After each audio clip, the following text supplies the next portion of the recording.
The Holy Bible, New King James Version, Mark 4. And again he began to teach by the sea. And a great multitude was gathered to him, so that he got into a boat and sat in it on the sea, and the whole multitude was on the land facing the sea. Then he taught them many things by parables, and said to them in his teaching, Listen. Behold, a sower went out to sow.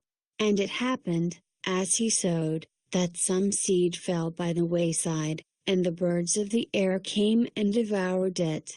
Some fell on stony ground, where it did not have much earth, and immediately it sprang up because it had no depth of earth. But when the sun was up it was scorched, and because it had no root it withered away. And some seed fell among thorns, and the thorns grew up and choked it, and it yielded no crop.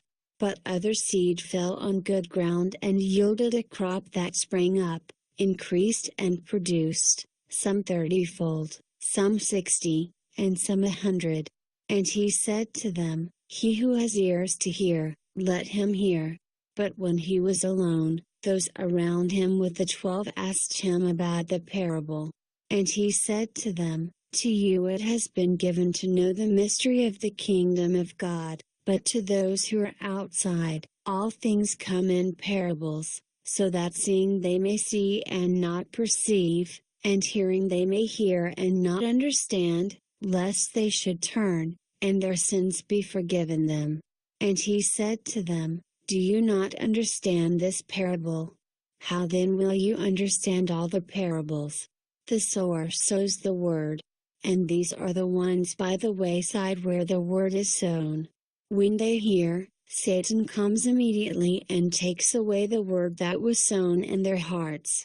These likewise are the ones sown on stony ground who, when they hear the word, immediately receive it with gladness, and they have no root in themselves, and so endure only for a time.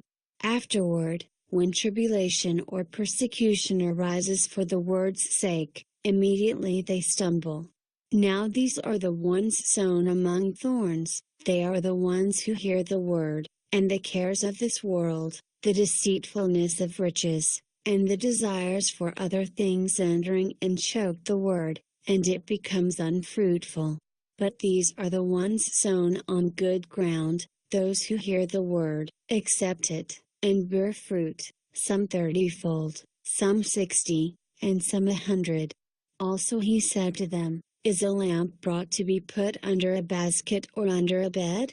Is it not to be set on a lampstand?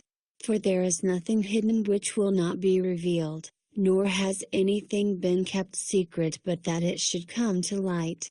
If anyone has ears to hear, let him hear. Then he said to them, Take heed what you hear.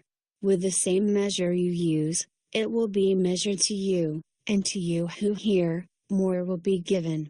For whoever has, to him more will be given, but whoever does not have, even what he has will be taken away from him.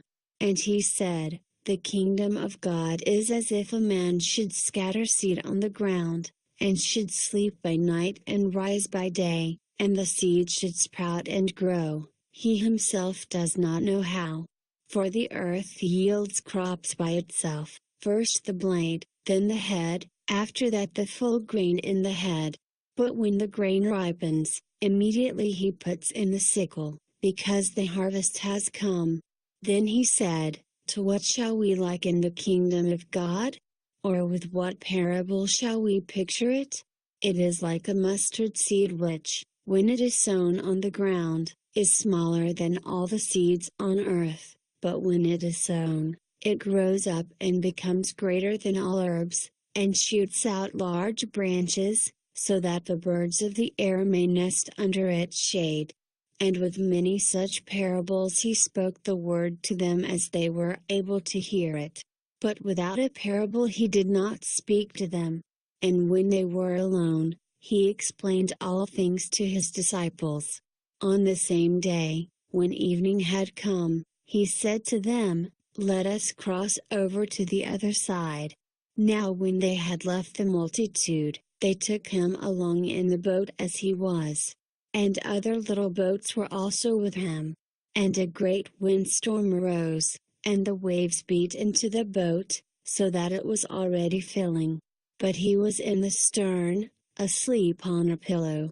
And they awoke him and said to him, "Teacher, do you not care that we are perishing?" Then he arose and rebuked the wind, and said to the sea, "Peace, be still." And the wind ceased and there was a great calm. But he said to them, "Why are ye so fearful? How is it that you have no faith?" And they feared exceedingly, and said to one another, "Who can this be, that even the wind and the sea obey him?"